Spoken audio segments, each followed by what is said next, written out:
Hello, everyone, and welcome to a brand new episode of Constructed Criticism. I'm your host, Heezy, and I'm joined by my co-host, a man who's trying to figure out his new place in the modern world, Mason Clark. Hey everybody, how you doing? I'm on the Gruel Drool life right now, dude. Cast Bone Crusher on 2, Trigger Exalted, call it a day. I actually got to watch a lot of your stream. I'm kind of excited to talk about this deck with you during the Always Improving segment because it's a deck that I might actually just buy. But yeah, we are missing our co-host Abe today. I just want to give a huge shout out to Abe. Abe has been crushing it in my absence, and he needed a break today. And I'm happy to give him one. Like, I think that one of the cool parts about having 3 co-hosts is that when you need a break, you get to take one. Yeah, it's a nice change where there's only 2 of us. You have to get a guest or skip a week or push it down the train, and when you do a podcast like this every week, you get to 420 episodes. Your life kind of builds around like, okay, Mondays, that's when we record. That's the podcast day. And I structure everything around that. So if it moves, it's like got ramifications for everything in life. So it is one of the cool parts of having the toit. Mason, one of the things that you like to do when you host the show is ask the co-host a question. Mm-hmm. And my question is going to surprise you. What is the game that helps you improve the most at Magic that is not Magic? Ooh, that's hard. So all time, it's probably Cardfight Vanguard because I learned a lot of card game stuff, but I think that's a little bit of a cop-out because I had to relearn a bunch of stuff for Magic. I think the thing that taught me the most is probably Hearthstone. I think kind of goes in there too. Hearthstone taught me a lot of different things that are like, so everyone talks about Hearthstone with like attacking and blocking and that sort of thing, and like also getting better at playing outside the box. Because if you haven't played Hearthstone before, you have your turn. There are no phases. You can go spell, attack, spell, attack, attack, spell. You can do anything you want, and that was really kind of helpful too for kind of getting better at getting out of the box. But I think that one gets talked about a lot. One of the things that Hearthstone really helped me with was how you have to embrace randomness, and Vanguard also helped me with that too. Where if you can't like accept that there's a level of variance and handle that, it's gonna be very hard to compete. And also that variance isn't your enemy by default, which is kind of the big thing. I think everyone kind of has to accept at some point, like variance is a part of Magic and that's part of life, deal with it. But sometimes cards that are higher variance or plays that are higher variance are the things you have to do, and you can't just always try to min-max these like middle of the road plays. You'll lose some games in that sort of spot. So that was really helpful for Hearthstone. It's like, oh, I have to have, my Lightning Storm deal 3 on this, so I'm going to play it this way. It's the only way I can win. My answer is going to surprise a lot of people. If you've played the Great Down Moody or Scum, if you're playing with a deck of cards, that is a game that actually helped me a lot in Magic in playing to your outs and understanding the available things to you. So for those who don't know, I'm going to explain it in the terms of Scum. Well, actually, no, I'll explain the Great Down Moody because I actually think it's a great game and you should buy it. There are 12 12s, 11 11s, and so on, right? Like 10 10s, 9 9s, so on, all the way down to 1, where there's 1 card, right? And the way that this game works is the same as Scum if you've played it, where except that you don't get to do runs. So you can play any number of the card that you have. The person gets to lead on that card, those cards, right? So I can play 4 10s as my starting play. You have to beat that, you have to play 4 9s, 4 8s, and so on and so forth. And the way that this game works out is that I never lose in like the first 3 rounds. It's like basically impossible for me to lose because I just know the statistics of how many players are involved and like stuff like that. And it actually really helped me a lot in Magic in understanding playing to my outs and sequencing, because sequencing is really important in a game like the Great Down Moody or Scum. Scum, you gotta do runs, right? So Mason, you could do like 12, 11, 10, 9 as a play. Whereas maybe some people play the Great Down Moody that way, but it's really important to do like, understand like what can people run, what can people play.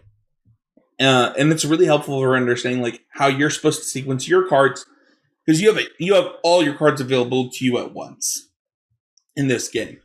And in Magic, understanding that your entire deck is still available to you and how you can sequence to get those cards.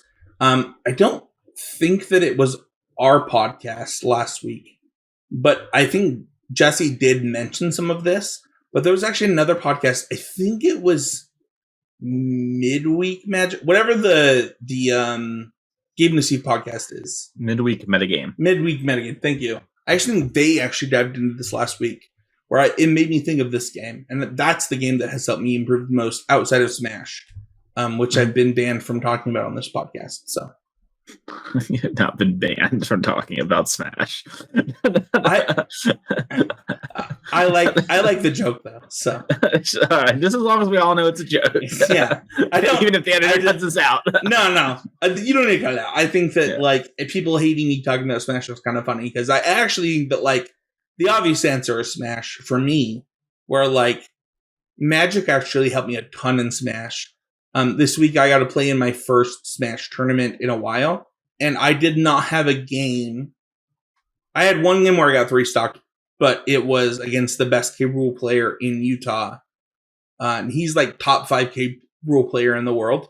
He actually switched characters. It's really funny because after the game we got to talking a bunch. He's like, you should play K rule. If you actually love the character, I think that skill matters more in this game than matchup spread. And in Magic, it's funny because Magic has a balance of skill and matchup spread when you have deck selection. And Smash has a different one. They're not the same. In Smash, skill matters way more. It's actually substantially more than Magic. And matchup spread in Magic actually matters substantially more. Not substantially more. It's actually more even in Magic where skill versus matchup spread becomes a tug and pull. In Smash, that's not true. But understanding your impact on a game in Smash has actually helped me a lot in Magic. I get to be a lot more honest with myself. So that would be my real answer if people didn't just attack me for talking about Smash on this podcast. Let's talk about how I was improving, though. I was going to go first because I missed the last 2 weeks. Is that okay, Mason? Yeah, go off, King. I had every single person's deck by round 2 of the Oasis Games RCQ this weekend. I have a huge shout out to the cut. This is the Constructive Criticism Utah team. We crushed it. Every single player contributed that was at the tournament. We knew every player's deck by round 2. And it was a huge help to me. Going into game 1s, I knew what my opponent was playing. They did not know what I was playing. That's a huge benefit because I was playing Nile Wolves. They had no idea what I was playing. I think a lot of people assumed that I was on Black-Red, Grixis, or those decks. And I know that 2 people told me that they kept hands accordingly. And I was not. I was on a deck that I've been working on for a while. If you were in the Discord, you knew. But scouting was pretty great for me. Additionally, I had a really great conversation in top 8 with the only player that beat me the whole day. His name is Zach. He is qualified for the RC in Atlanta. He has actually beat me the last 3 times we played now because he beat me at the last RCQ we played in, and then he beat me twice at this one. And we talked about speed of casting and him understanding the day-night mechanic.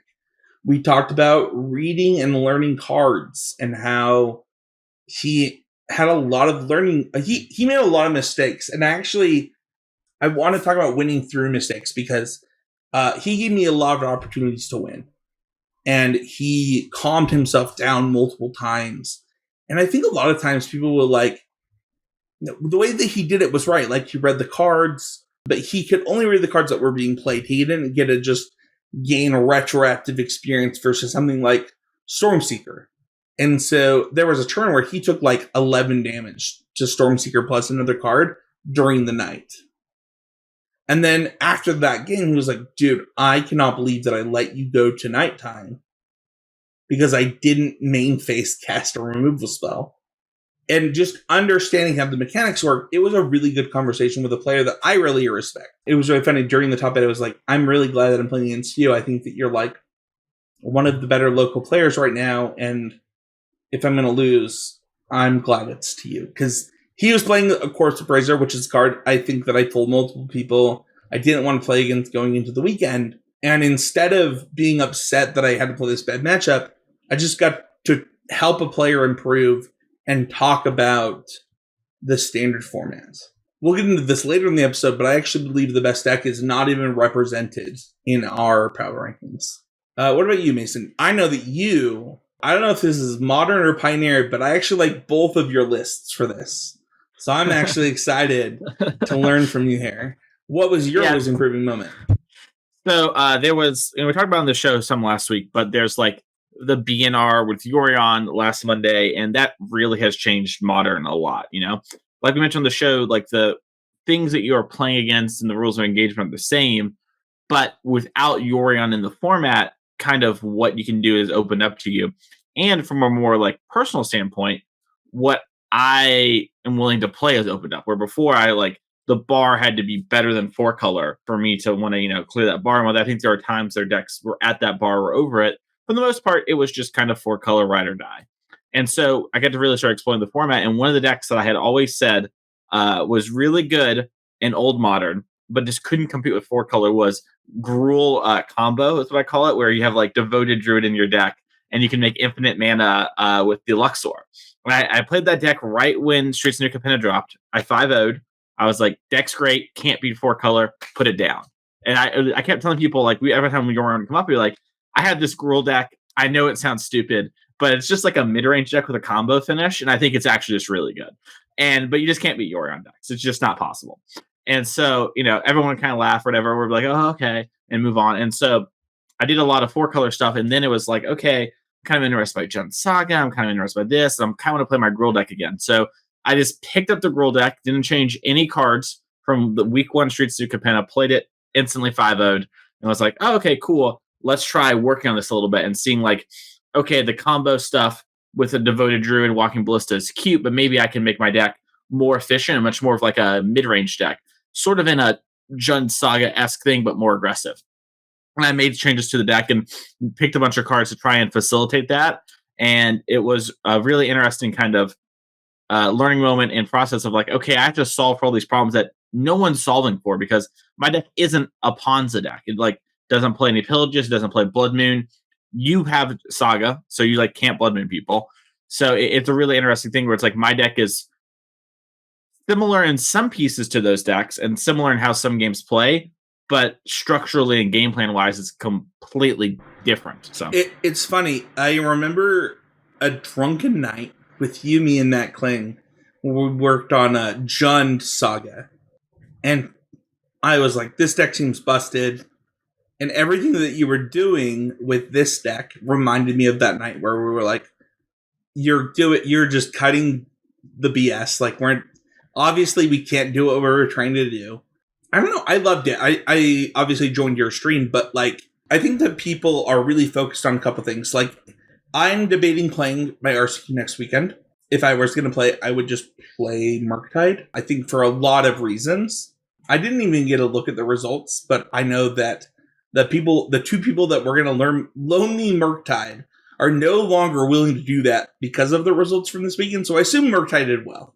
It got first and second in the showcase. Okay. At minimum. I don't know beyond that. That makes sense.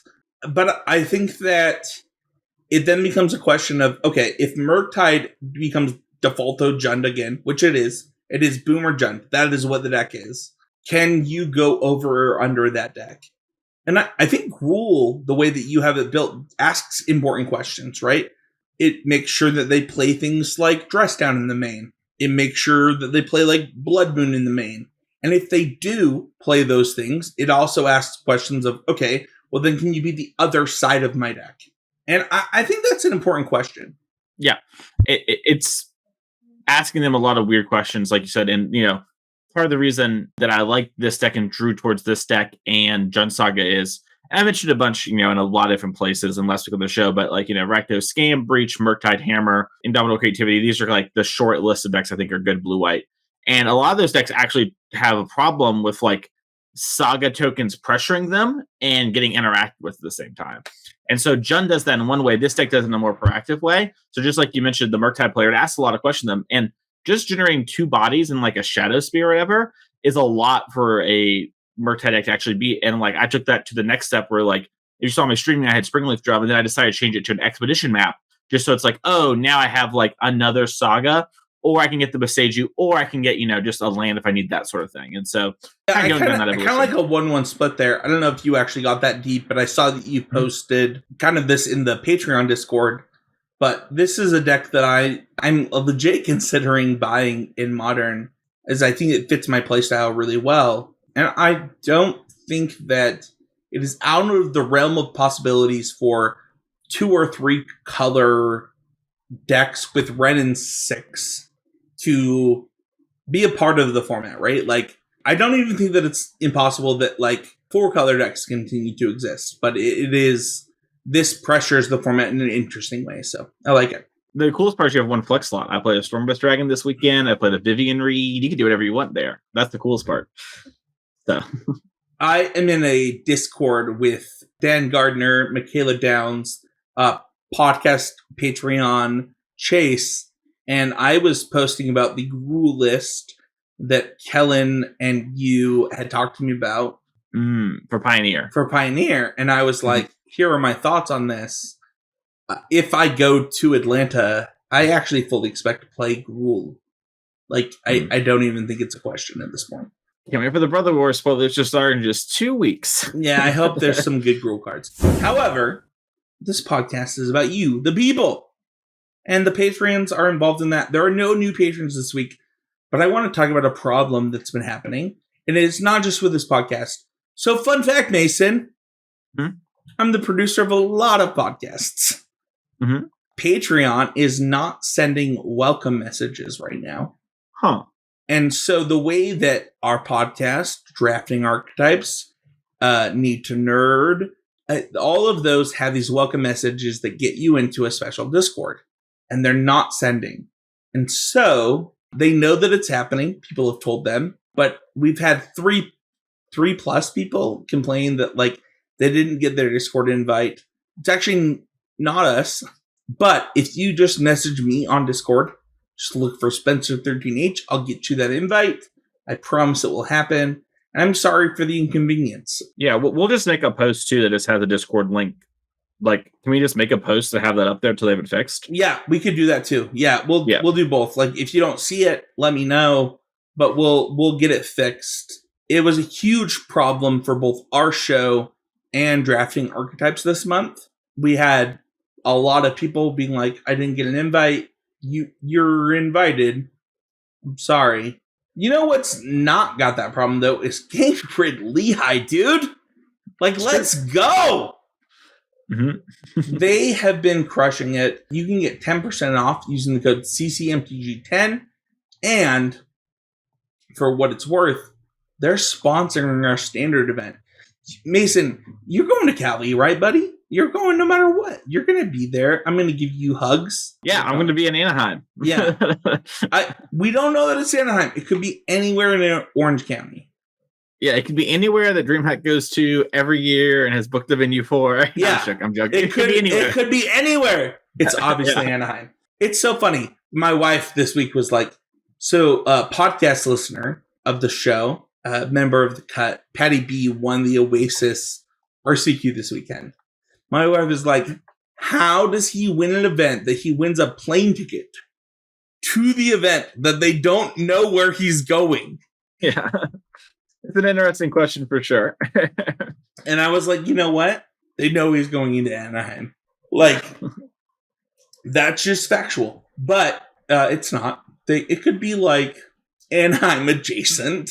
It might be like how SCG Philly as in King of Prussia, but DreamHack's a little bit more on the up about that sort of thing. But Game Grid does this really cool thing where no matter where you're going, no matter what the format is, you can get 10% off using the code CCMTG10 on their website. I want to be clear, this is only for podcast listeners in the US, but if you use the link in the show notes, it gives us a kickback.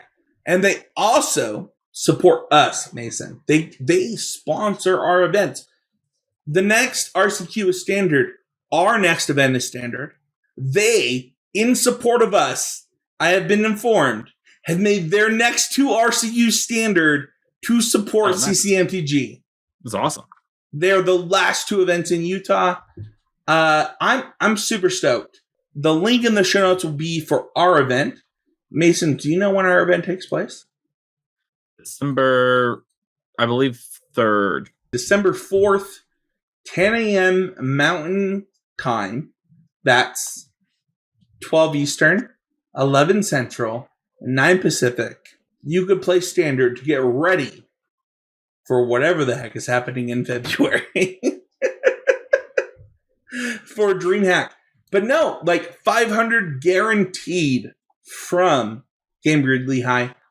We had our one of our players actually for our last event was not local to the US.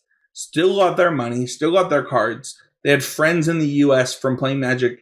Isn't that like the coolest part about Magic? Like this person is like, oh, this only ships to the US, but because I have friends from all my times playing tournaments, I still get to play. Yeah, it's super cool. It is weird to think of how many people have entered and become a part of my life and part of other people's lives too, just because of Magic.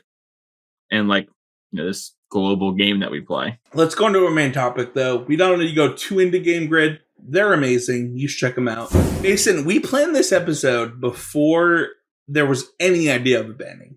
Yep. We actually planned it like 5 weeks ago.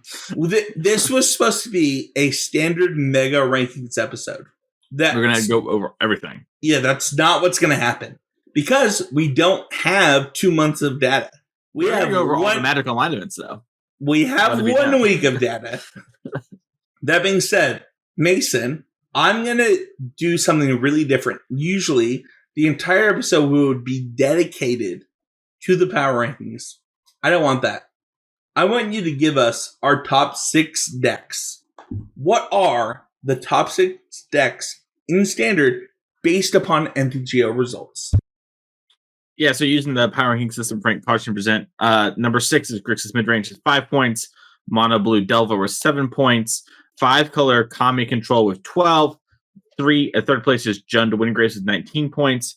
We have second place Jund Midrange at 23 points, and then Esper Midrange at 28 points for the number 1 deck. Are you surprised by these? Not super duper surprised. I mean, I am a little surprised at Mono Blue Delver, but also I think sometimes with these things, if one person or like 2 things push through, sure, it can kind of happen. But I was surprised to see that one so early on. What's really funny is that I actually think that the Sunday rankings were actually based upon the Saturday finishes. We actually had less players in the Saturday tournament, and people just picked Sunday decks they liked. I think also the start time is a little different too. It is, yeah. That's factual. So it always kind of throws things off with the challenges to such a weird, like, kind of see like, oh, wow, why all the Europeans always top hit the Saturday one, not the Sunday one. So, we can just start with this point. Jund Midrange won both challenges. Fun fact, the person that won the Saturday challenge with Jund Midrange took, I think, 6th place with Jund Windgrace on Sunday. For the listeners, what's the difference, Spencer, between Windgrace and Midrange from a high level standpoint? This is a great question. One of them is Boomer Jund. Like this, so the Jund Midrange deck that is in second in its power rankings is like, you are Boomer Jund. Like you're an aggressively slanted Jund deck that is trying to get a lot of value out of your cards that are not like based upon anything other than their base set values. Does that make sense? Like the person that took first on, for example, Saturday had 3, I think it was one of my sleepers in the pick 2 set. Workshop War Chief? No, not that one. That's not the card. Unleash the Inferno? Yes, that one. They had 3 Unleash the Inferno. That card is actually pretty insane in this metagame because of the way that the format has set up.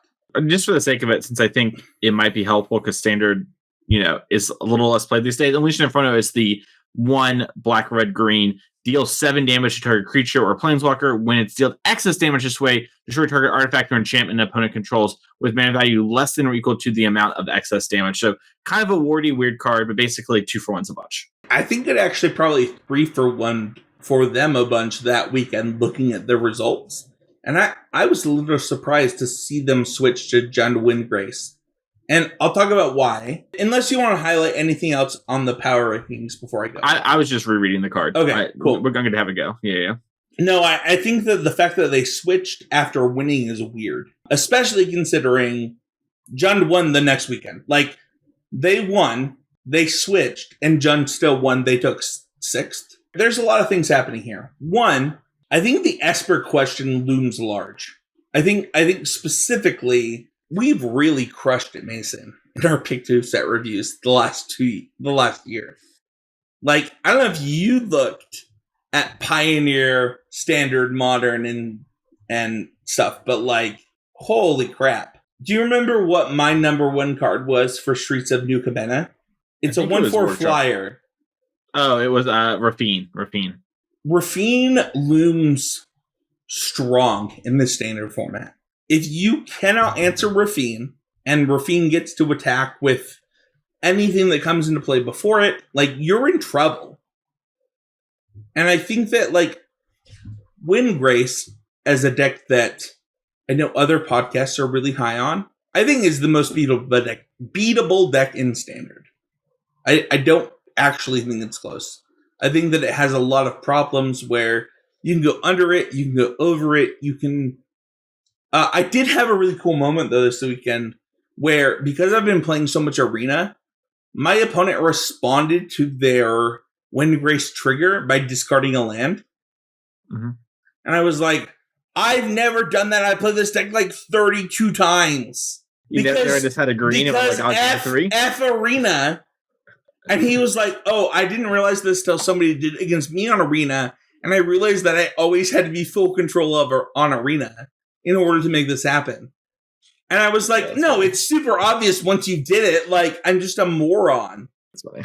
It's not funny. It's actually bad. It's so funny. I did on Moto the other day, and I was playing Jund Saga because I put Windgrace in that. Yeah. Because getting back Urza Saga is kind of strong, but it was just funny because I did that. So talk about it. What are we talking about here? So you play a Windgrace. What happens? So for the Lord Windgrace is 1 in the Jund colors for a 5/4. When it ETBs or attacks, you can put a land from your graveyard into play. And Windgrace has 3 activated abilities. It has green, discard a land to gain 3 life. 1 in a red, discard a land, draw a card. And then I think it's 3 in a black, maybe it's 4 in a black, discard a land, and then Lord Windgrace gets indestructible and tap it. So with the Windgrace trigger on the stack, if you had, let's say, a green left over, you could just discard a land to it to put the land in play. And so if you were going to make a land drop for the turn anyways, let's say you didn't have a use for your mana, you just gain 3 life for free, essentially. And in Standard, there's actually just a ton. Like, you have the cycle lands, you have the tri-land, gain life, evolving wilds. Like, this person was able to, like, the second they did it, I was like, I'm a moron. Like, the number of times that I played this on 4 because of my tri-land, instead of waiting on 5 to sequence my lands differently, was inappropriate. Mm-hmm. Because if you made this card cost green, red, black 1, it's actually just an insane 5-drop. Like, you gain 4 life. It's really good. Also, I want to talk a little bit about Windgrace. I know we're talking a lot about this whole thing. I think a part of the reason the Windgrace deck has gone down is before, we've heard some people talk about, and people talk about how, like, you have to have some way to use the mana in Windgrace outside of its own abilities to really manifest, like, what to take advantage of that extra land it gives you. And some people have turned to Time of Industry, but I think Meathook Massacre was secretly just, like, a great way to use that. And that was part of the strength of, like, Windgrace and Meathook, right? It's like, you got to, use your, I think it's Riveteer's Overlook is, like, the Jund one, where you just, like, you gain your 3 life from the land entering, whatever, it's fine. You go, search for the land, you float out a little bit, and then you go Meathook for, like, 4, play a 2-drop, or whatever, play a 3-drop. And that was really easy to do, and that's a good way to spend all your mana and kind of swing the game. I don't think they have really adjusted for ways to use their mana, and I don't think having 1 or 2 Time of Industries is enough for that. Well, what's so funny is that I think that we actually see that in the results. I think that a lot of people are turning towards the Rhino. What's his name? Workshop Warchief? Yeah, Warchief actually, huge uptick this weekend. I don't know if you noticed that, Mason, but just a huge uptick in, like, number of representation. between Jund Midrange, Jund Windgrace, and other decks. So for one, I think that Windgrace is super beautiful. I didn't get to talk about it during my Always Improving segment, but I went 3-0 versus Jund Windgrace with Naya Wolves for my RCQ. A lot of them were listening to Jerry Thompson. I knew their list. I knew what was happening. Here's the thing. I don't think Jund Windgrace is that bad. But I do think that if all you're trying to do is go Fable into Windgrace, you're going to lose to Gruul, Mono Red, Naya. Like, any aggressive deck is actually going to beat you. Like, that is not a reasonable plan against an aggressive deck. So you 100%. need to have a better plan there. That doesn't mean your deck is bad. You just need to have a plan. I do think finding some other way to use your mana might be the thing. And it might just be like an early card that gives you a better mana sink in the mid game. I'm unsure exactly what there is to do in that sort of card pool, but it is, interesting. And it is one of those classic things of like, as a Jund deck, you have, as a mid-range deck, typically Jund decks are mid-range decks, but you need to walk that line of like, okay, I am not too slow that the aggro decks beat me. I'm not too, linear and low to the ground where the control decks beat me. And it's hard when the format surrounding this is, for the most part, very grindy. We mentioned a mono blue Delver deck. There are some aggro decks. Spencer mentioned playing Wolves. There are mono red decks. But it is hard to like figure out that line, especially, if your opponents just, try to aggro you out on a weekend, you might have just picked the wrong cards for the weekend. Let's talk about 5-color combi control, though, because I actually think this deck is attacking from a really special angle. I want to be clear that I believe this deck has a weakness. It's not mentioned in our power rankings, but like, this deck can't possibly beat blue-red control with like Leer. Yeah, this deck probably has a huge Leer problem. But man, does it like let's look at these decks that we're talking about here. Even Mono Blue Delver, like, it doesn't do anything that Mono Blue Delver cares about a lot, other than the fact that Mono Blue gets to play like a bunch of mana leaks.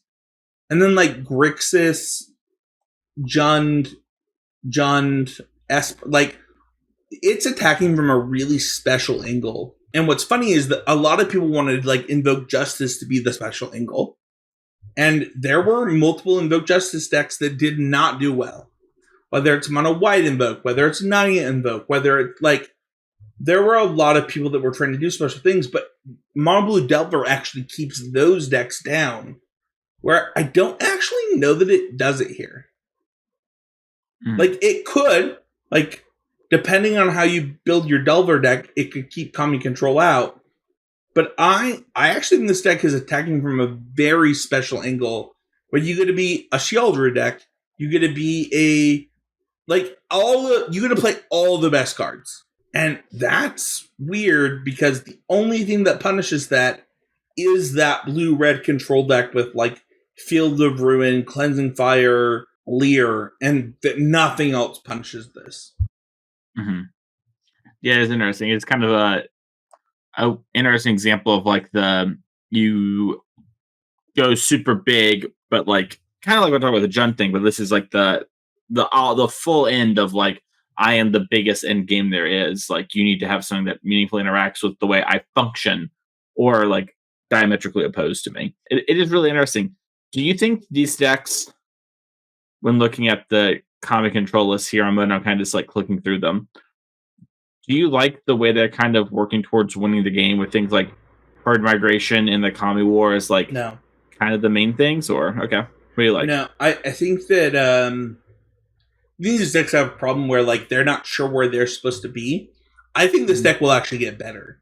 This is actually one of the decks I'm worried about, where like there's a lot of opportunity for this deck to get to tempo the format. Joint Exploration seems like a huge ad for this deck, where I don't think people are playing this, but like I see this deck going down this like remember how like Sultai was 2 years ago?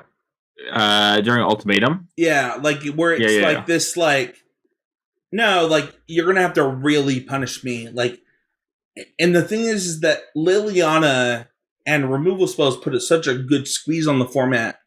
I actually think this deck moves up eventually, right? Like, I think that if they go down this joint exploration route, they will actually end up in a place where, like, it'll push out things like mono white humans, which I think is pretty good. We didn't talk about that yet, but like mono red, which also got a bunch of points this weekend. I think joint exploration adds a ton to this deck that we haven't seen yet, and I expect that outside of Delver, it's a pretty big get. Let's go into Mono Blue Delver, though, because I actually think this is the best budget deck by a substantial margin. It includes cards that a lot of us had in our Pick 2 set reviews, including you, Mason. What is this deck? Yeah, so it's like Delver Secrets, Haughty Djinn, and Tolarian Terror. And if you don't remember those last two by name, Tolarian Terror is the blue Gurmag Angler, and Haughty Djinn is the like Goblin Electromancer meets Crackling Drake fusion. And so the deck plays that, and then what you would expect from a mono blue deck, where it's just like a little bit of cantrip, a little bit of disruption, and a little bit of bounce. And it's kind of the whole thing with some protection spells in there, a couple shore ups, a couple slip out the back, and then just 21 islands is what this person played. You can probably play Nodawara, but So hold on. So there's a lot of things to talk about. One, this deck is doing well with a really, we can be honest, like it's a bad deck list. Like they're playing Essence Scatter, just worse than other cards they could play. They're playing 21 islands when there are better mana bases you could play. I also think that like the 4/4/4 creature split probably is incorrect. Listen, I'm willing to be wrong. I played this deck in 20 matches today, Mason, to prepare for this podcast because I had a sick day. My throat, if you cannot hear it, is like not the greatest today. I played this deck a ton. I think this is the best budget deck in Standard, and also has really good matchups. There are a lot of cards. The 2-1 that are always improving for this month is to have better card names, and I already am messing this up. The 2-1, is it Mischievous? Mischievous. The 2-1 that sacrifices for 1 blue? What's the sacrifice do? It makes them pay 2. It's only non-creatures. It spell pierces them. And then it has Disturb. It becomes a 2. Oh, that's the Hermit. The Mischievous Hermit. Is it Mischievous Hermit? I think that is actually right. Something like it, yeah. I think that card's really good. I think Ledger Shredder is another one. I think 4, for example, of the Tolarian Terror. Like Malevolent Hermit. Malevolent Hermit is a really good. Ledger Shredder, really good. Tolarian Terror is not needed to be a 4 of. Like, you draw so many cards in this deck. I play this deck a ton. Like, I will be doing multiple deck techs this week. This will be one of the decks that I talk about. But one of the cards that's really good in the mirror, for example, as you will see more people playing this deck, as it is such a good budget deck, is actually Ledger Shredder. That card punishes decks. This deck has a ton of good cards, a ton of options, to the point where you're not actually sure of your numbers. Like, I think this deck is the best budget deck, even above Mono Red Mason, which has, in my opinion, like, it would have been our next honorable mention. Like, it's really good. And then my last talking point for the Standard is aggro still struggling. Like, Mono Red and Gruul. Mono Red did put up some numbers. If you are a patron, you'll be able to see those. I'm going to post them in the Discord, but I'm a little surprised. Like, I played a ton of Gruul, Mason. There's a lot of cards I want to talk about. One, the 4-mana red Planeswalker Jaya. Absolutely insane. Actually insane in this deck. The ability to Gruul modify and the ability to be able to attack with modified creatures real easily at different parts of the curve, this deck does really well. I have never not 3-2 plus a Arena League with Gruul. Like, I think this deck is got game against everything. And I'm a little surprised, but that is not what happened on GL. Like, aggro got crushed by the pure amount of black mid-range decks, and I want your thought on it. Yeah, it's kind of a a hard hill to kind of go up because it's not like the black mid-range decks are lacking in creatures and are heavy in spells, right? Which is sometimes what you'll see happen is like the mid-range decks have like, let's say 13-ish creatures or whatever, and then they have a bunch of spells, and then the Gruul deck or whatever it is of the format gets underneath them, kind of snowballs. Hey, cards these days are so much more value than they were back then. So having it hit you a couple times plus the little incidental value that really amounts up to enough where I can kind of burst through if I get to the late game. I'm trying not to get there, but if I do, I can still kind of beat you. Where now all these creatures that you play early, they can trade off and block, but also generate a little bit of value along the way and kind of make it harder for you to push through. So an example might be like Graveyard Trespasser. It's just like a decent sized body, probably gains you a little life when it comes in, and then trades off with one of your cards. And then if you have to use a removal spell to clear it, well, you're going down in cards, so you better hope the game does not get to a point where it's about cards instead of life. And they have all these things on the curve where they're trying to come out too, like Rafine, for example, like those decks build themselves in the way where they go 2 into Rafine, so that they can do that, and that makes it just able to block and sort of generate their own passive value. What I said about creatures before is true for this deck as well. So it's a very interesting kind of place to be. For me, like I've been crushing Esper, for example, with Gruul, but it's like that doesn't reflect the matchup. I think it's like a 55-45 type of matchup, and it's like, okay, is that where you want to be against the best deck? I think most people feel like Esper's the best deck. I think we knew that going into the bannings too, where like it only played one Meathook main. It didn't need it, right? Like the creatures that it was playing already buffered its life total. Like, I'm just a little surprised that like Esper was able to keep out Gruul, Mono Red, Naya. It didn't do it against Jund, right? Like Jund obviously was able to like be an aggressively slanted mid-range deck that got over the top of Naya or of Esper. I'm a little surprised to see a lack of representation for like the other colors, like the 3-mana Chandra, for example. That's one of the best cards in Standard, in my opinion. It's very good. I am a little shocked. It's funny because like the Esper decks, the best ones in my opinion play like Make Disappear, and on the other end they play Invoke, right? And that is a squeeze that is really interesting. Or they don't actually play Liliana. They actually just are like, no, we're going to ignore this and we're going to squeeze you on these axes. What are your thoughts on that? Well, for starters, it's not super surprising to see where we're at right now, where people are moving a bit away from Liliana. Obviously, the card's very strong, but like you get into these Liliana arms race, and that's actually a way to end up losing to those aggro decks I talked about before, is maybe leaning too much on Liliana because you can't pack the board, kind of like I talked about before. But it is an interesting sort of place to be where it's like, okay, how do I beat the Invoke Despair stuff that kind of, overwhelms me and generates this huge advantage for one side of the table, while also trying to play around things like Make Disappear, and also like the Esper decks, have cards like Sarah Paragon. So if I don't get too much on board, because I'm trying to respect both these cards, they can get really far ahead if I spend my time being like, okay, I'll answer your thing. I'll just let Invoke be a shock that draws you a card. That's fine. And I go Sarah Paragon, replay Rafines, go. It's like a really hard dynamic to kind of beat.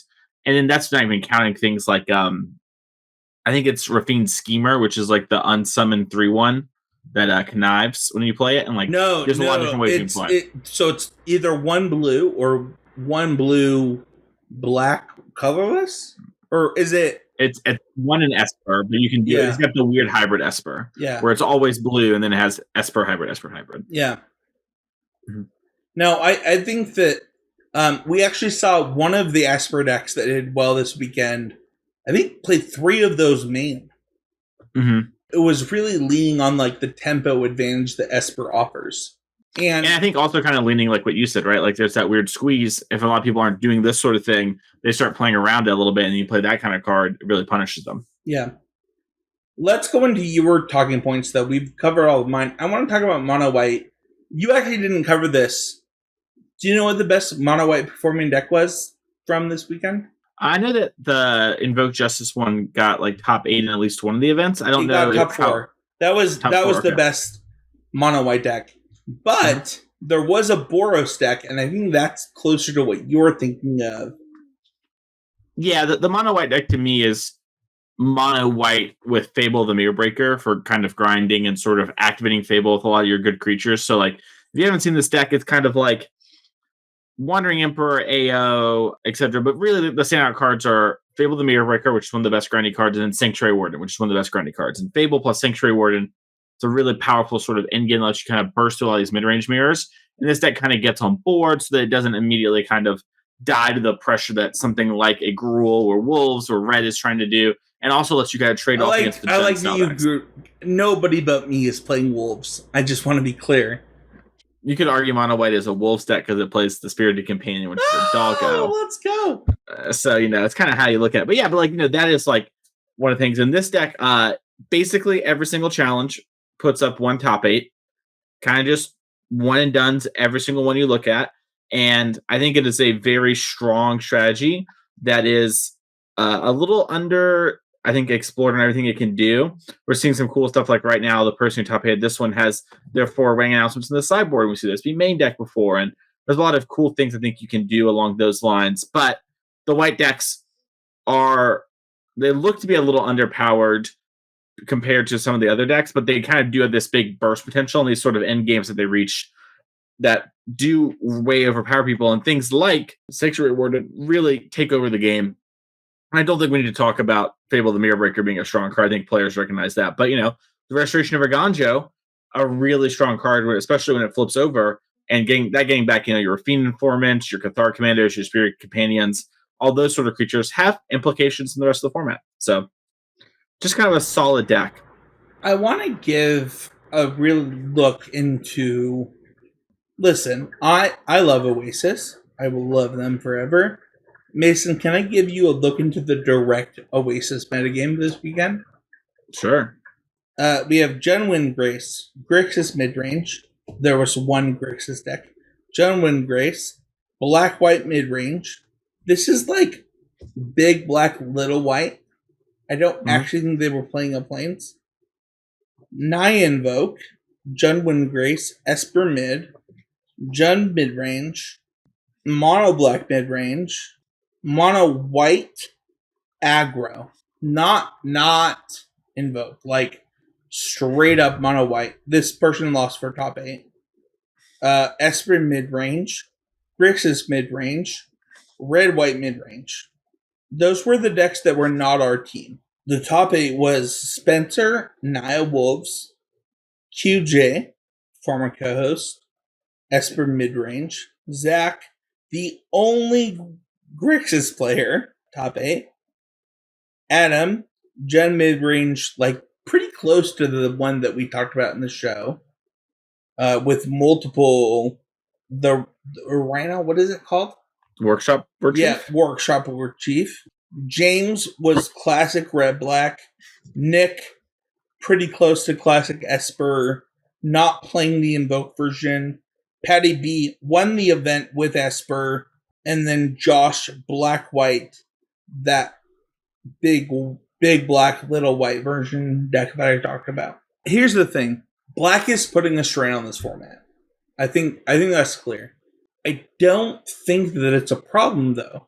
You can beat Liliana with a red, green, white.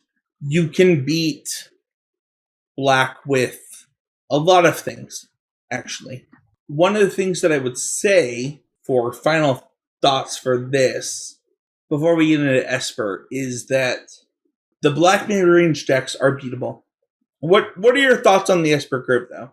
Because I actually think I'm going to get too deep into this. Yeah, so moving away from mono white, the other point I had was Esper, and specifically how one thing that Derek has mentioned a lot, which I think is right when I watch him stream the standard challenges, is that the Esper deck in a lot of matchups really relies on kind of curving out, especially in the early games, in order to kind of win some of the bad matchups. And I think Derek sees that as a negative, and I think there are ways to see that as a negative. No, I think it's a positive. I actually think Esper has the best mana and the best creatures to influence this. And that's why Esper is doing the best, is that Esper gets to do anything it wants. It's creatures at the mana curve. It's mana at the mana curve. It gets to do things early and often. And because of that, its curve is the level 0. Like, if you cannot beat Esper, your deck is bad. It's the end of the discussion. Do you disagree? Not really, no. My main point was basically what you started saying there. So, well, what are we saying? Are we saying that, like, the 2/3 lifelink is good, the 2/2 death touch is good? Like, there's so many points to the mana curve. I think what I would try and say into Bertrand listeners is more that while, yes, in some matchups it will fail to curve and then lose the game because it gets overpowered or whatever, there are all those matchups where it kind of has this push potential where it can kind of break through these bad matchups and just run over anyone that even like a reasonable matchup because its curve is so strong and all the bodies interact so well in different spots and has like these weird pinces and squeeze like we talked about before from, the Forge of the Unsummons to make disappear to invoke despair. There's a lot of different like ways that things can kind of end up hurting you. And then the creature curve really sort of makes it so that beating those cards becomes harder and harder because make disappear, while strong early, is really strong at preventing a card like your opponent's invoke despair from actually resolving. And that's when it's really at its best. You can use that in the early turn against an aggro deck, but you love to use it against their big payoff card. What are your thoughts on the mid-range decks? Like, we're going to ignore Gruul, ignore Mono Red, ignore Mono Blue. You've got these Rakdos, Grixis, Jund, Esper. Like, how would you rank these decks? If I had to rank them, I think I would go Esper 1, Grixis 2, Jund as a whole 3 for the mid-range decks. I think the Windgrace. You're combining Windgrace and mid-range? Yeah, I am. Just because, like, I think until the Windgrace decks get a better use for their Windgrace mana, and they kind of solve that problem, I think it's just sort of Jund mid-range. It's like Jund with Windgrace, right? Like, it's the same deck. I actually agree. Yeah. Yeah, I think for the most part, that is like the most played thing or whatever. And I think until they really use their mana in a more efficient way to have some stronger late game play or some way to sink that mana that they're getting extra use out of, it is just kind of a mid-range deck. It's so funny. Cooler. It's like the only deck that I've seen in a long time. I'm a Lotus Cobra super fan. This is like the most Lotus Cobra deck that doesn't have Lotus Cobra. But like, if you had Lotus Cobra, you're like, oh, this deck is broken. Yeah, we just lost her too. Yeah, like, it would be so good, but like, you don't have it. It's a year off. I have a different approach. I think Grixis is the best deck in Standard. I don't think it's close. I think Esper is the most played deck, and so it's getting those results. I think that Corpse Appraiser is the best card in Standard. And that seems wild, right? Like, it's just like a 3/3 that, like, draws you a card, but it draws you a good card. And it's good in the aggro matchup, it's good in the mid-range matchup, it's good against anybody that's trying to counter your stuff before it. Corpse Appraiser does too much. I think number 2 is Esper. I would put that at number 2. I think that Esper is not clear on its identity. There are too many people who believe they have the right Esper build. And they don't. Like, somebody's right. I don't know what it is, Mason. Do you? Not really, no. And also, it's one of those things where it's like, your Esper deck probably has to change week to week and how big or small your removal spells. Like, well, that's gotta hold on. There are things that are true, though. What are the things that are true? Well, I mean, Rafine the Schemer, or the Scheming Seer, it's got a weird name. Rafine, the 3-drop, is like a really strong card that's like kind of a flag post curve card. And like that is something that is pretty strong. Okay. I would argue that Tenacious Underdog. Something before that. Yeah, like I think Tenacious I think like, for instance, I think a lot of people are playing Tenacious Underdog, and there's Phyrexian Missionary, I think is the name, where it has kicker, you can bring a creature back. Like, I like the 2/3 lifelink one for what it's worth. Yeah, so like there's a bunch of different 2-drops that you can play. and we're seeing a lot of different people play a lot of different twos. There are even other ones that I've seen play before that I could see play again. Like Rafine's Informant is one that, like, if your deck had something that bad with the graveyard where you're trying to, like, maybe, cheat on lands or have too many lands, Rafine's Informant's a good curve card that works with Rafine as well. So, like, there's a lot of different ways you can have the early things, and then the type of things you want might change. For example, you mentioned, like, in Dinek the Pious Apprentice, that has some really strong text to it, but it might also change where maybe that text is not as good one weekend, and you rather have the 3/2 body from a Rafine Informant. Or, like, any other random thing where maybe you just want a bunch of Phyrexian missionaries because there's a lot of wraths, and you're like, I just want to get my 2-for-1s. That's the flashback, the kicker one that, like, gets a random thing. It's when it just returns target creature from the graveyard to your hand. It's the 2-drop with kicker, right? Yeah. It's the Phyrexian one. That card seems so good. I had a conversation with one of our podcast listeners about this card specifically. Mason, you're the one that has a thought on the Esper curve. I want to hear your thoughts before I give mine. Let's let me a moment later. My main point was what we talked about at the beginning, that you went on how the curve is kind of strong. That was kind of all I was really talking about. Did we already do it? Did we already go there? Well, yeah, I was trying to get there, and then you kind of said what I was going to say. No. Yeah. If we already got there, that's fine. I think Esper it has so many cards. It's unbelievable. Especially at the 2-drop spot. Like, I watched Quentin and 2 other people play where, like, Esper was insane. Every person I would expect to win or top 8 an RCQ with Esper did it this weekend. I was unlucky. I didn't get to play against them. I would have beat them. But, like, holy crap. This deck's so good. It's really good. Yeah, it has a lot, like you mentioned, a lot of different ways to move it. And probably that will be a pretty key part of it, I think, will be making sure you're moving your cards to what's going on around you. Because people are going to adjust to you. If it was the most played deck, I would rank mid-range decks number 1 Grixis. I think it's the best deck, not close.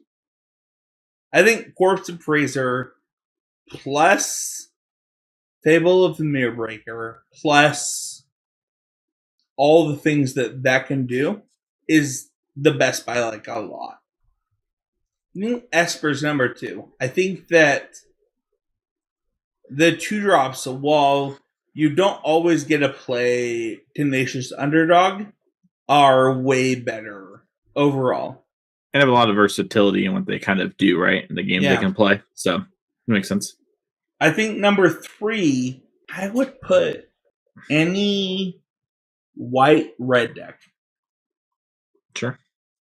I don't know that it matters what it is, whether it's Naya, whether it's obviously, like, there was one deck that went Mardu. There was one deck that went, like, white-red gets Mardu should get Soul Transfer, right? Like, it's free to play Soul Transfer, which is one of the best cards in Standard, and we have to understand what that looks like. But Mardu's not good. Why isn't it good, Mason? Its mana is just much worse than the other deck's mana. So much worse. You have to play the colors that you get the Tri-Lands, right? Like, So Naya's better. Jun's better. It's only allied ones, right? So yeah, only allied color stuff can function without that. So how do you beat this? You can either go way bigger or way under. That's kind of the easy answer, right? When you're trying to beat these mid-range decks, you need to find something like the Combi Control deck, which has, like, a bunch of the same cards they do, along with big cards. They get all the colors, though, right? Yeah. But you have, like, the best threat for whatever mid-range deck you think will be the most represented at the event. And then you just have a bunch of removal for the aggro decks. You hope the removal's good enough, and then, you kind of do your thing. Or you go under it and you do maybe something like mono blue, mono red, something like that, where you kind of try to eschew and forego those sort of game plans and circle around and play, these kind of linear games. Okay, so I don't want to wrap this up because, like, I gave my thoughts. Do you disagree with my power rankings for mid-range decks? Like, I have Grixis as 1. That's really far off from the power rankings. I gave you my rankings before, and I said Grixis was 2, so it can't be that far difference in this, right? It's 1 and 2, right? Like Yeah, Grixis and Naya, or sorry, Esper, are Mhm. 1 and 2. It's not close. Mhm. If you want to beat creature decks, Grixis is better. If you want to beat spell decks, Esper is better. That's it. Mhm. That's the truth. This is like the week 1 stuff, right? So like things are going to change, and like if a better version of the blue deck pops up, what happens with that in the context of the rest of the format versus also like how the combi control decks get better at sort of figuring out exactly what they need to fight and getting better and better at that. They seem bad against mono red, but I've actually played against them a bunch with mono red. Mhm. They're not that bad. The 5-color common decks actually seem good against everything we talked about. I mean, well, we talked about a bunch of mid-range decks, right? So like outside of mono blue, like having this sort of big mono blue is the exception. Yeah, I agree. But yeah, like if you're trying to play these mid-range arms battles and not get got under by other decks, the Kami deck like just goes way over you and does have a lot of similar in-game cards in smaller numbers, but it has even bigger things than what you're trying to present. So let's go on to our Patreon questions. Mason, Chase asked 2 really good questions. I want to give you the chance to answer them. Standard seems to be relatively in a good place. Now that there isn't anyone playing the format in paper, that's not true. What steps would you like to see Wizards of the Coast take to renew interest in the format? Well, they've already kind of done it. I think we saw this with Pioneer, where the format was kind of not a real thing outside of online, kind of like Standard is for the most part right now. And by making it the RC format, you are incentivizing people who play tournaments to get involved with Standard. And I think the biggest difference between Standard right now and Pioneer when the thing was announced is one, people were really excited to get the RC back. So it was like all hands on deck on Pioneer. The Dream's back. I want to go for that. So we saw a much bigger push for Pioneer, sorry. But also that RC season hasn't ended. So I think once we get past Atlanta, we're going to see a big push towards standard content and standard conversations because that will be the RC format. Now, obviously, standard changes a lot more with set releases than a format like Pioneer does. So that's another part of it. But I think that they've kind of done the thing that I want them to do. And there's also the most realistic thing, which is like if you want them to push standard, give tournaments that people are supposed to care about that are standard. And so you did a great job of this, and I didn't even realize a sponsor was doing it until I texted them this week. The 2 biggest stores in Utah, Oasis Games, a former sponsor, and Game Grid Lehigh, our current sponsor, 100% of their 2-slot RCQs are standard. The format that they're qualifying for is standard. Standard is in a good place. They didn't even need the ban for it to be in a good place, but the ban made it in a better place. I have never agreed with like a Nerf ban in my life until today. Like, that was the best ban in standard. You opened up Gruul, you opened up Mono Red, you opened up Boros. All of these decks actually saw points in our power rankings that would not have seen them before this banning. Esper is really good. And it's the question. Like, can you overcome the number of really great Esper cards? I think that there are a lot of mid-range decks that can do it. Like, I think Naya actually has a good Naya Wolves. I'll be really clear. I think the deck that I'm playing, Naya Wolves, has a really good Esper matchup. I think that the number of Grixis decks has a really good Esper matchup. I think that there's a lot of things that you can do to make the Esper decks that are going to go really hard on Invoke, which is the best version of the deck by, and I don't think it's close. Like, if you get to both play Invoke and play a blue, white, black 1/4, like, your deck is really good. But there's a real question here, and we get to answer as a community. I think the question's really good here, Chase. Is there particular card or cards, I should say, that are unplayed in this format? Yes. Mason, it is actually your card from the Pick 2 set review, and it's Jaya. I actually think this card's insane.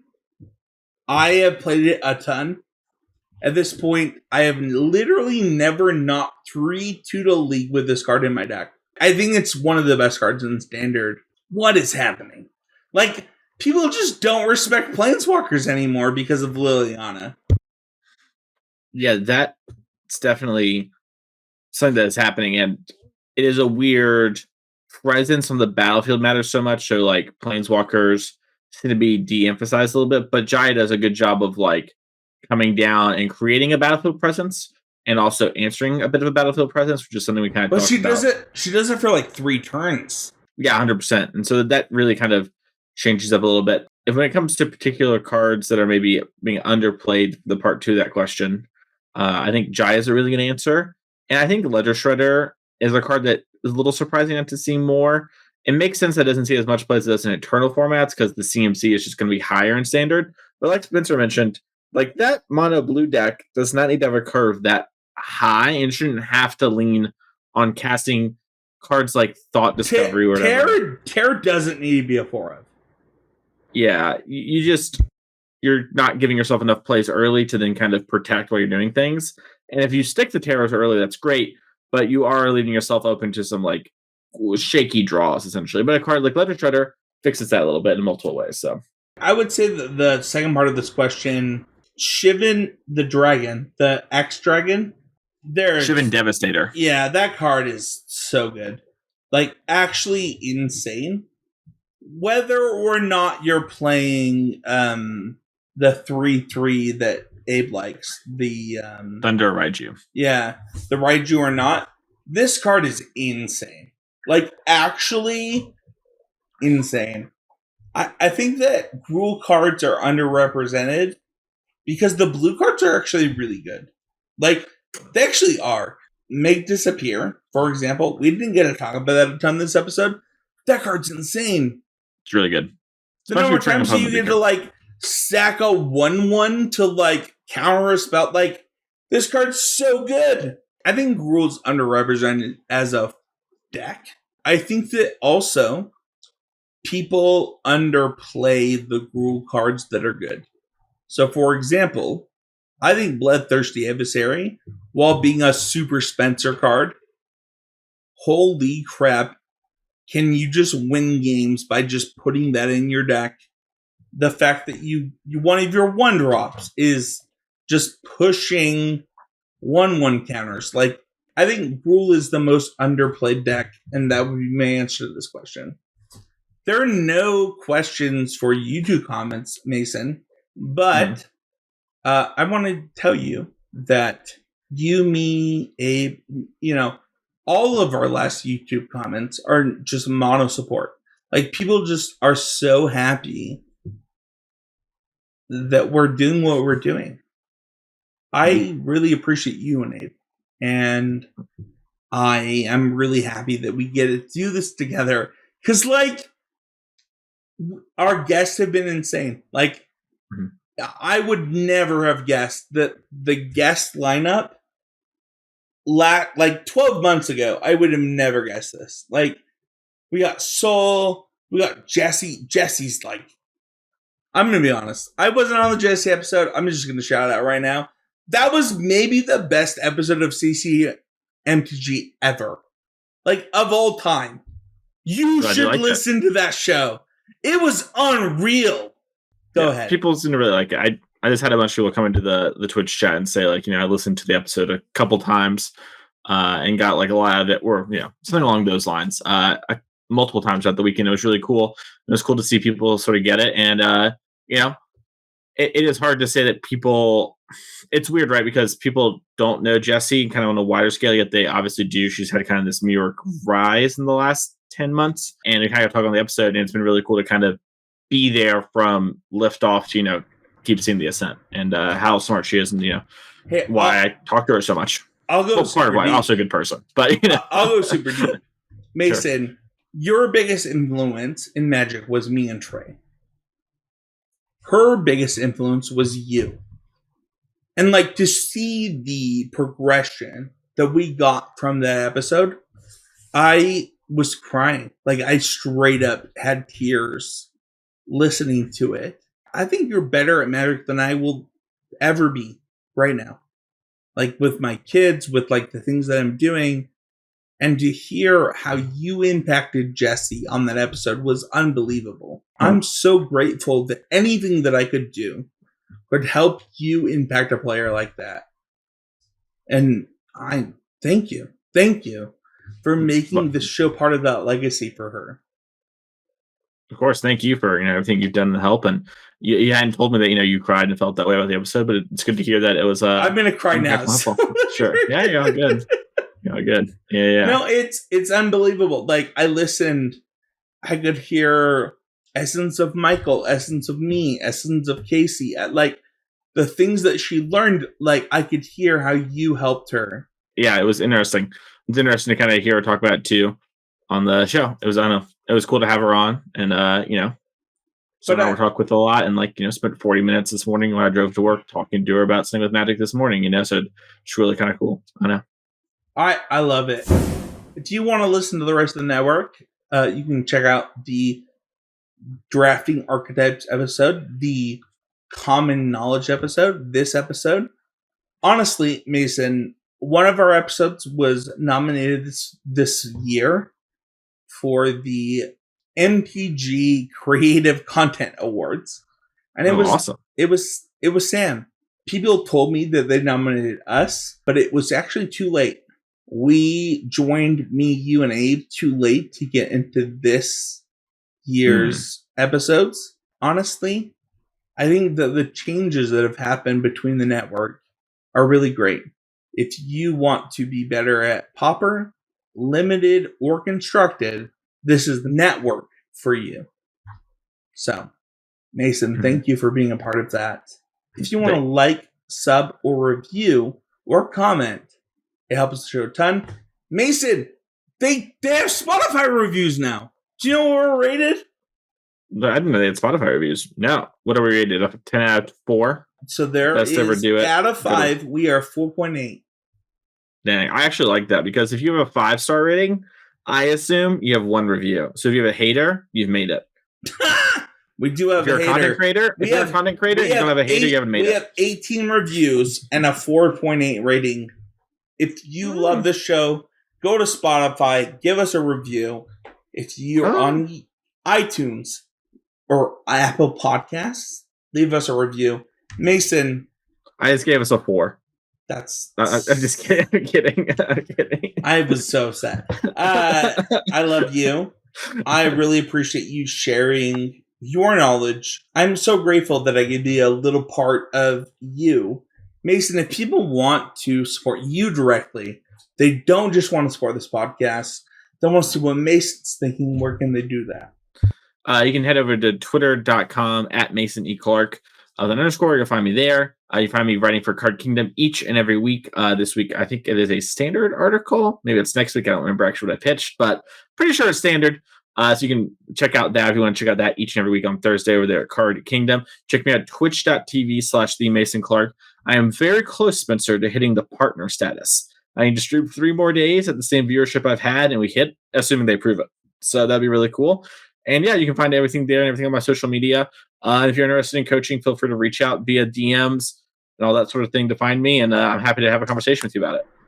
I've coached 2 people this last week on, not this last week, this last month, on LinkedIn and on Magic. And I think I'm in a pretty good position. If you are looking for coaching, reach out to me directly. The first session will always be free. I appreciate the people that have reached out to me this month. I've done a lot while I've been absent from the podcast and actually helped multiple podcast listeners in my absence. And those who have reached out to me and that I've helped, I really appreciate it. So you can find the network every week on iTunes podcasts or Spotify podcasts. But if you want to leave a review directly, please do so. Give us 5 stars. Mason has to eat a full apple every time you leave a 5-star review, and we really appreciate that. But if you love Legacy, Mason, you did something special. Yeah, so I got to run and kind of host this thing with Honorog this past weekend, which was Heritage is what I've learned people call the format. Basically, it's Legacy with no supplementary products. So Modern Horizons, Boulder Gate, Commander, all those sort of things, they are not part of the format. It has to have come through a standard legal set. And we actually already ran the tournament last weekend. And it happened, we got to have a lot of really big names like Jerry Thompson, Caleb Dorwald, Brian Koval, Brian Cook, all part of this tournament. And we streamed the whole thing, and it is going to be up on Honorog's YouTube channel. It was really cool to do commentary. That's what I did for it, along with kind of organizing it all. And I got to do it with my friend Dom Harvey, which you probably know from the SG Tour or from Dominaria's Judgment, another kind of modern Magic podcast. And it was really great. And if you can show a little support for that, that's great. I really like doing commentary for Magic. And so, if you want to see me in the booth with Joe Lasetta NRG, we got to push it, baby. So, but if you like the idea of that format too, it might be cool to check out. If you want to see Mason Clark do coverage for the final 2 RCQs for Utah, leave a comment. Let me know, because I can make him run it. I can pay him dollars. Let me know when. I gotta know, Mason. Did you tell Jerry that multiple people messaged? No, I didn't tell. I didn't say multiple people. I said people. And then Jerry said who? And I said there was one, because one person did tag Jerry on my thing. And Jerry is like a historical person in that time of Legacy that was really influential. And also his podcast kind of sparked the conversation. So also Jerry's just a friend of mine. And, to keep it a spade, Jerry's also very popular in Magic. So when it came time to reach out to people, wild. It's like, couldn't believe that he would be that popular during this specific format. Yeah, also, exactly. Mono means. So it's just kind of like, influential player, someone who has a big say in that time, someone that was tagged. And honestly, I put that thing up, it had like 90 comments. A lot of the same people got tagged. I reached out to about, let's say 20 people and got 3 no's and 1 yes, and then realized they couldn't do it. And so, So who was the person that got tagged the most that did the best? Had the most that did the best? I can't remember now. I want to say XJ Cloud. He got 3rd or 4th, depending on how you look at it, and he was tagged a bunch. You can find me at Spencer13H. You can find Mason at Mason Clark _ Mason Intel Clark. Next. Wait, none of it matters. You're going to get unbanned? Yeah, but then I'll be Mason E. Clark. Maybe, I don't know. I'm still in conversations with Twitter. I have been going back and forth. Elon Musk bought it, buddy. You're just about to be unbanned. He has not bought it. He is actually prolonging the court case, and it looks like trying to wiggle his way out of it. No, he just conceded. No. He conceded to go to court, but he's actually trying to get the court case dismissed, which a lot of people think if he does that, he can back out again, whereas this court case will probably make him have to go through with it. Listen, I am very in the know on the Elon Musk situation. Here's the thing. I will never back out on you, the listener. Updated Naya Wolves list. If you want to beat John Windgrace, you cannot lose with the deck list I posted. We'll see you guys all next week with another episode of Constructed Criticism.